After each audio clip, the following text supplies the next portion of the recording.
Court.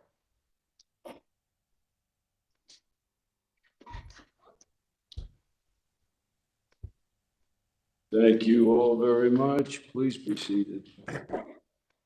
And call the case. Good morning, Your Honors. The matter before the court this morning is the case entitled Paul Westcott v. Mack Molding Company Incorporated. Case number 24 AP 132. Representing the appellant, Paul Westcott, is David Bond, and representing the appellee, Mack Molding Company Incorporated, is David Harlow. Okay, thanks very much, and good morning, counsel. We'll hear from the appellant first, of course. Come on up, and if you would, for the record, introduce yourself and identify your client. Thank you, Your Honor. Good morning. My name is David Bond. I represent the appellant, Paul Westcott, who's here with us today. Thank you. Also here with us are two plaintiffs in related matters, Angie and Donnie Gates, who are also here as well. At the time Mr. Westcott made his first recording, he had seen and personally experienced management reprisals against employees making or offering support for a workers' compensation claim.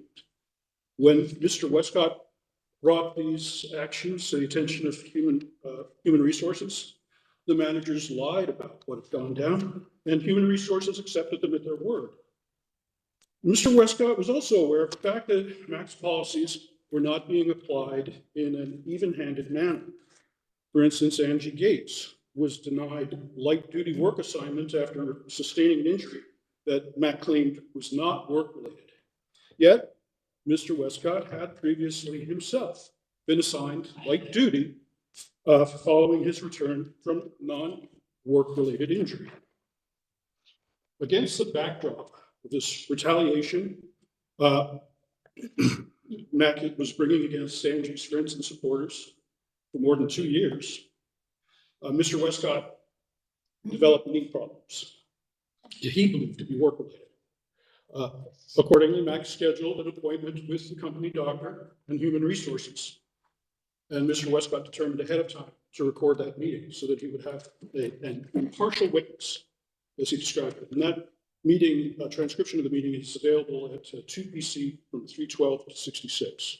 Mr. Bond, Yes. was your client let go because he recorded, or was he let go because he lied about it? Well, that has been the question in this case from the very beginning. Immediately after he was terminated, he wasn't given any reason. When he applied for workers' compensation benefits, human resources director wrote that he had been terminated for lying about whether he had recorded and employed a meeting at work. The idea of whether you can always be terminated for any lie whatsoever is, I think the case law doesn't support that. The National Labor Relations Board, for instance, says that if you're lying about engaging in protected activity, that itself is protected activity. And in many cases, an employer doesn't have any business asking the employee certain questions. They could be, it could be intruding into another protected category, like, are you okay? Or it could be not protected, like, will you support Donald Trump in the election? The employee doesn't have any obligation to respond truthfully to these requests because they don't pertain to the employer's business or the employee's performance of his job duties. The employees are, I think, entitled to lie in response to a question that the employer has no business asking. And the question, are you recording me? Yes, he was recording her, and he lied in response to it. But that question, which came at the end, like minute 51 of a 52-minute recording, was the only lie that Mack was aware of. Well, is it the employee handbook or code of conduct, I guess, does make reference to, it requires employees behave with integrity.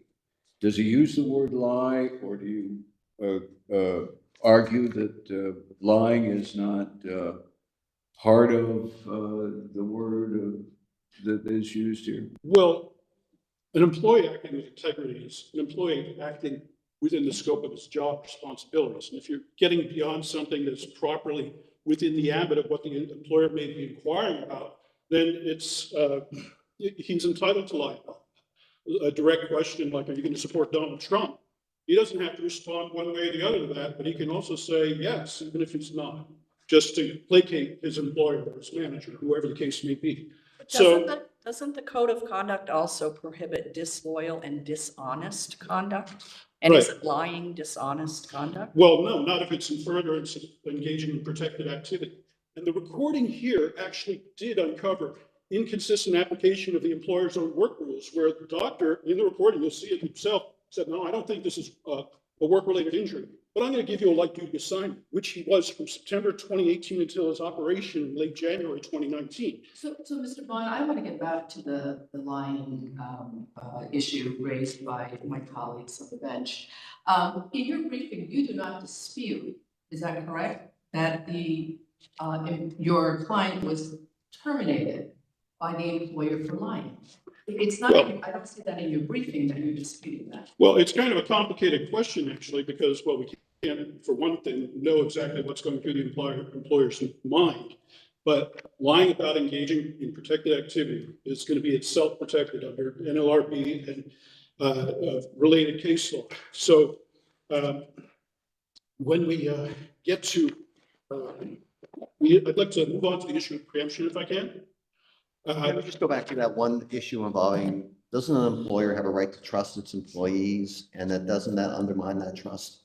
Not if the employer has a right to trust its employees to the extent of their duty of loyalty, which extends to their employment. When the employer goes beyond what is proper within the employment relationship, the employee has every right to lie in response. So it's, and in fact, Mack itself was lying. The Human Resources Director, Jessica Burdett, told Mr. Westcott that Mack had a policy against recording, and that wasn't even true at any time. That maybe there was one in the works, but he didn't know about that. And employees couldn't even access this handbook anyway without going to a great deal of trouble. You could either go into this kiosk, a disused bathroom, where it was more often inoperable than not, the computer that was on, or you could go up into the Lion's Den itself, Human Resources, and they could keep a careful watch over your shoulder while you consult the handbook and inquire, so what is the problem exactly, when the employee may not necessarily want the employer to know that they have any issue that they're looking up. So, by failing to distribute the handbook, I guess the idea that there's a conspicuous at-will disclaimer clause becomes a little bit of a red herring if you can't even get to the handbook. So Do you think Go ahead. No, just Do you think another participant in a conversation has the right to know whether they're being recorded or not? Apparently, they didn't like my question. I don't know. I'll stand back from it a little bit. Were you able to hear that? Yeah, they may have an interest in knowing, but if the employee is actually engaged in protected activity, in order to protect that activity has to lie, then they don't have the right to the answer. The NLRB is clear about that. And, when we look at what FIPA actually says, it doesn't say that that you're going to be protected from retaliation against action by an employer I'm losing my train of thought here a little bit. But the idea being that employees are permitted to participate in an ongoing case. Angie Gates had a case going.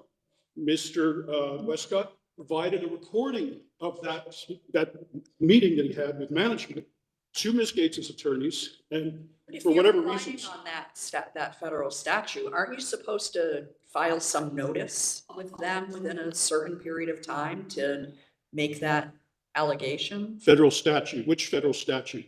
I mean, what we're talking about here under the FIPA, it doesn't apply just to violations under this subchapter or under this chapter. It talks about any prohibited act or practice.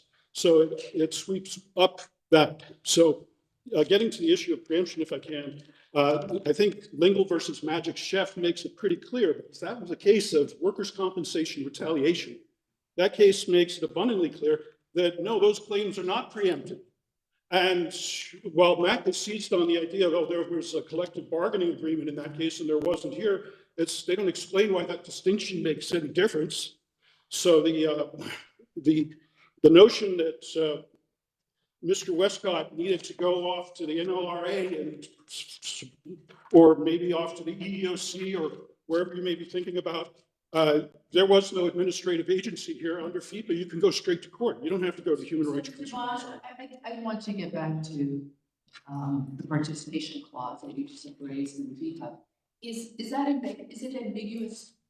I would say what's an investigation does kind of lend itself to a little like ambiguity. Investigation is not a defined term under the statute, but anybody can conduct an investigation, and court processes, discovery is itself a form of investigation. Now, one of the cases that that Mack cited in their brief was a Second Circuit case, and I can't remember the name now, but it basically said, no, an employer investigation is not covered under Title VII, right? But that's Title VII uses different language. It talks about proceedings in its participation clause here. Vermont's participation clause only refers to investigations. Investigations can be just private inquiry, and definitely when you provide a recording to an attorney used in a case that's related on the very same related topic that you're having issues with over workers' compensation, because there's a whole raft of benefits that come with workers' compensation. But what he ended up doing when he found out that there was, the doctor was not supporting his claim, he availed himself of the short-term disability policy. And so, that promise of keeping him employed for 6 months during a period of disability, it's a very clear promise spelled out in the handbook. And it was reaffirmed by Jessica Fredette's letter to him saying, you will have a job when you come back. I'm just paraphrasing. When you come back in 26 weeks, provided that you are still in a suitable physical condition to perform the essential functions of your job.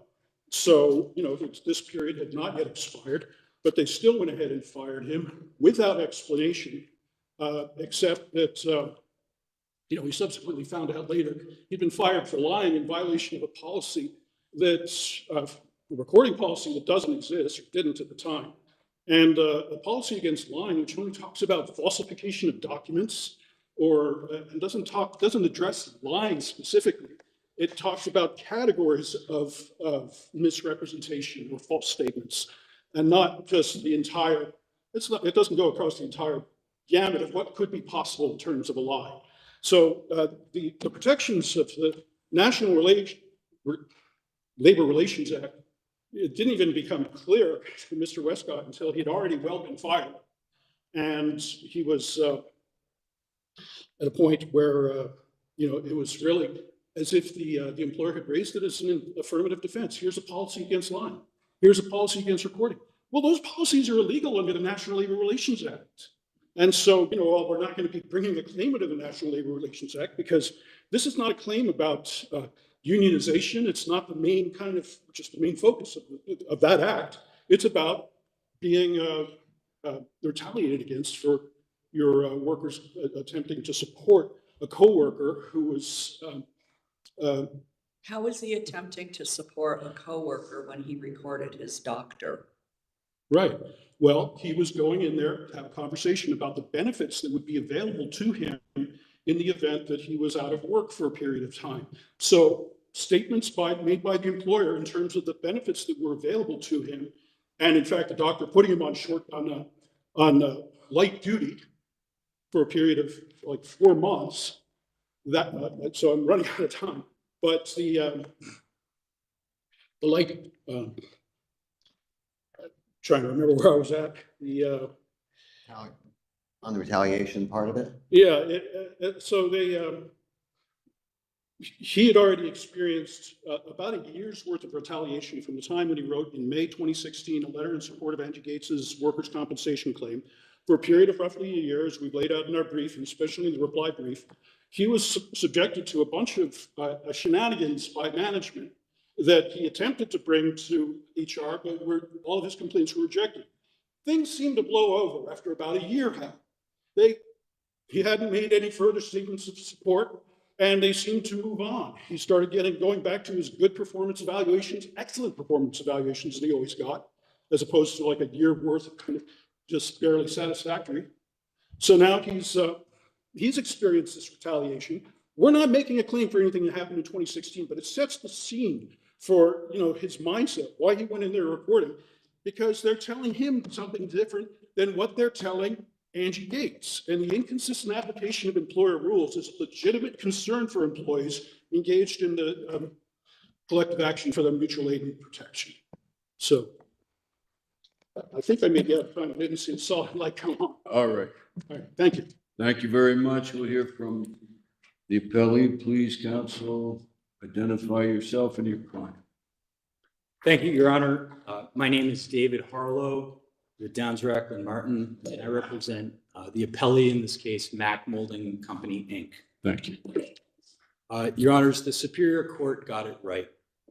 Summary judgment is appropriate on the claims asserted for FIPA retaliation, workers' compensation retaliation, breach of contract, and promissory estoppel.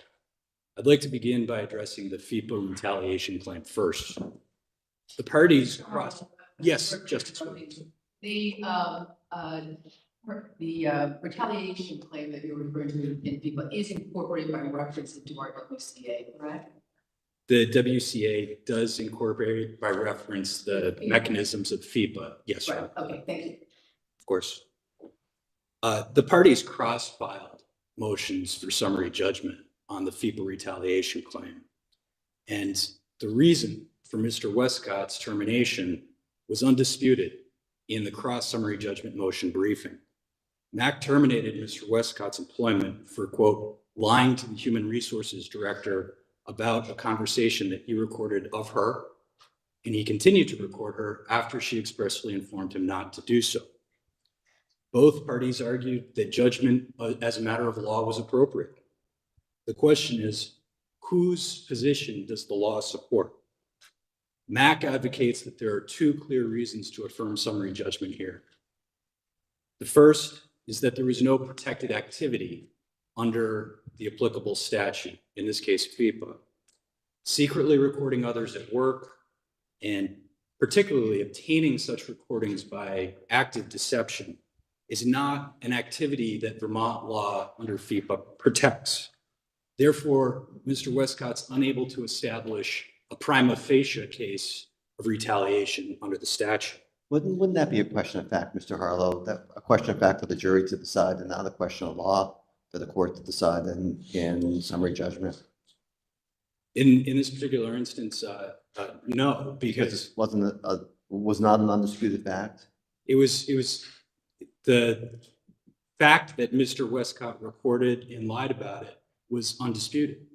And based on that undisputed fact and the legal authorities from across the country, and including two recent decisions here in Vermont, based on those undisputed facts, that activity is not protected as a matter of law. But can we separate out the intent of him recording, his intent in lying about the recording, and the subject matter of what the conversation was about in making a judgment about whether or not there are undisputed facts here?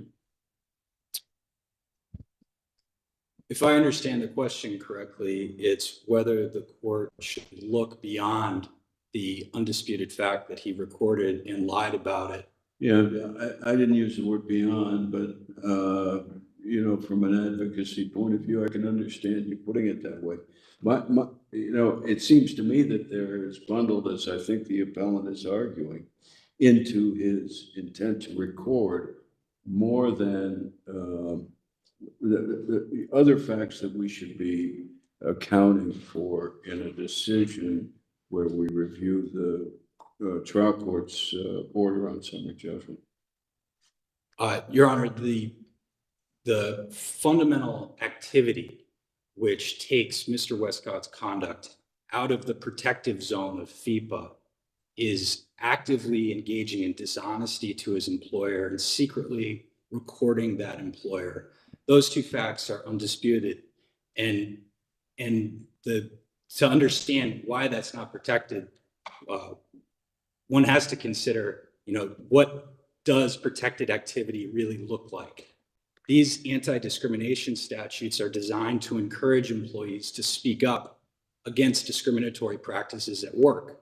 They're designed to encourage people to report unlawful activity. They do not necessarily protect every reaction to perceived discrimination in the workplace. They do not protect, for example, engaging in widespread espionage and dishonesty in one's place of employment, even if there is some suspicion that discrimination may be occurring.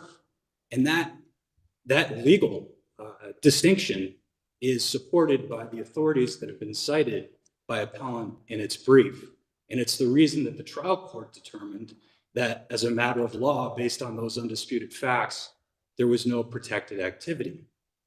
But even if we assume that there was a prima facie case of retaliation, summary judgment is still warranted based on a second and independent rationale, which is that Mack had a legitimate and non-retaliatory basis for the discharge decision. This too is supported at page 31 of appellant's brief by ample authorities from across the country. And it rests on some pretty basic and I would say non-controversial premises. One, that lying to one's manager is a legitimate basis for termination. In every circumstance, I'm just trying to figure out the appellant's argument regarding certain lying is okay, certain lying would not be okay. Did you take one of the company's computers home? No, I didn't. That might be one thing. Or are you voting? Who are you voting for president this year? It might be something different. Can you find that same distinction? Well, I believe that the appellant's argument is that, if I understand it correctly, it's that there are certain questions that an employer is not permitted to ask of employees, and therefore an employee may be justified in lying about the response. And we've taken, or we've heard some argument about the National Labor Relations Act, and this really does dovetail into the discussion of preemption. Because to understand the appellant's argument, one needs to look at the basis for the assertion that an employee is, quote, justified in lying, as I understood the appellant's argument. Under the National Labor Relations Act, there are certain questions that an employer may not ask. It's unlawful to ask those questions. For example, who is your union organizer? What did you talk about in that union negotiation meeting? What's going to be the union's wage proposals? Those types of questions are impermissible. And if under the context of the NLRA, an employer were to ask those questions, the employee would be justified in lying about them as a matter of law under the National Labor Relations Board Act. The question, are you recording me, is not a question that's protected under the National Labor Relations Act in this instance. And even if it was, then the case would be preempted under the National Labor Relations Act because the NLRB has exclusive jurisdiction to determine whether or not there's been a violation of Section 8 of the National Labor Relations Act for interfering with Section 7 rights, which are the rights to engage in concerted activity for mutual aid and protection. So I'm hopeful that that answers your question, but there's a key difference between an unlawful question that an employer may ask under the National Labor Relations Act, which is a separate federally controlled exclusive jurisdiction question, and the question that was asked in this case, which is permissible and I would say should be non-controversial. Wouldn't there also be some questions, HR questions, which would be inappropriate to ask, and would recording be one of those questions? Well, certainly, Your Honor. Another example that I heard from the appellant was the question, are you gay? And yes, there are certainly questions that an employer would be ill-advised to ask of its employees because those questions themselves may present evidence of discriminatory animus and form the basis for a discrimination claim. But again, that's not the question that was presented in this particular case. I think. Mr. Marlowe? Yes. Yes. Sorry for interrupting you there, Yes. but I want to ask you the same question I asked Mr. Bond, which is, do you think the participation clause in FIPA is ambiguous given the two different interpretations both of you are asking this court to adopt? And both, to me, seem plausible. So would you say under statutory construction that participation in the FIFA statute is ambiguous? Well, Justice Waples, I would never disagree with you that something seems plausible, but I would argue based on the language of the statute and the absence of any clear indication that it applies to participation beyond the specific context of an attorney general complaint, it would be an issue for the legislature to address and not this court. Thank you. I do want to point out on the issue of preemption, just to sort of clarify and put it in context, because I think it's important to zoom out here and understand that the National Labor Relations Act has several different strands of preemption doctrines. And the Langle case and the Collective Bargaining Association cases that were cited by appellant have to do with what's called Section 301 or Labor Management Relations Act preemption. That's separate and distinct from Garmin preemption, which is the preemption that was advocated by Mack in its brief.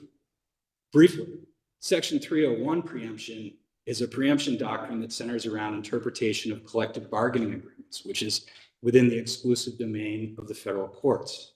The idea there is that if an employee has a claim for a benefit that's contained in a collective bargaining agreement, the employee cannot pursue that claim by filing a state court action for breach of contract. The employee is required to follow the grievance and arbitration procedure of the collective bargaining agreement, and if necessary, seek further redress and interpretation in federal court. Therefore, such claims for breach of contract seeking benefits under a collective bargaining agreement are preempted.